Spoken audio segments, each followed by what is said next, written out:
நான் இப்போ சொன்ன அடிப்படையிலே நான் ஒரு திமுக காரன். அதனால பராசக்தி மனோகர வசனத்தெல்லாம் பேசி நடிச்சவன் நான். எனக்காக நீங்கள் வசனம் எழுதும்போது இதை விட எனக்கு என்ன பெருமை வேணும், எத்தனை எதிர்ப்பு இருந்தாலும் நான் நடிக்கிறேன்னு சொல்லி நடித்தேன்.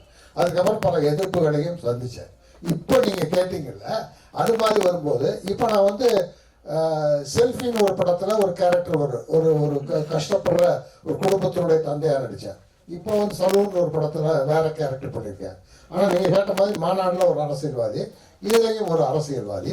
இது அரசியல்வாதி என்னன்னா ஒரு நல்ல கண்ணியமான அரசியல்வாதி, அப்படிதான் நடிச்சிருக்கேன். இன்னொன்று என்னன்னா, நான் நடிக்கிற திரைப்படங்களை நான் ரொம்ப வருஷத்துக்கு முன்னாடி இருந்தே நான் ஒன்று சொல்லியிருக்கேன். நான் ஏற்றுக்கொண்ட தலைமைக்கு அவப்பெயர் வர்ற மாதிரியோ அந்த மாதிரி ஏதாவது ஒரு கேரக்டர்னா அதை நான் தவிர்த்து விடுவேன். அது நிச்சயமாக நடிக்க மாட்டேன்.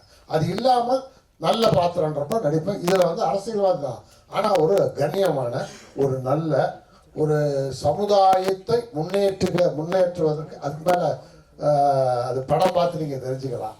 அந்த மாதிரி ஒரு கேரக்டர். அதனால இதில் நடிச்சிட்டு இருக்கேன். வேற கேரக்டரும் நல்ல நல்ல கேரக்டர் நடிச்சிட்டு இருக்கேன்.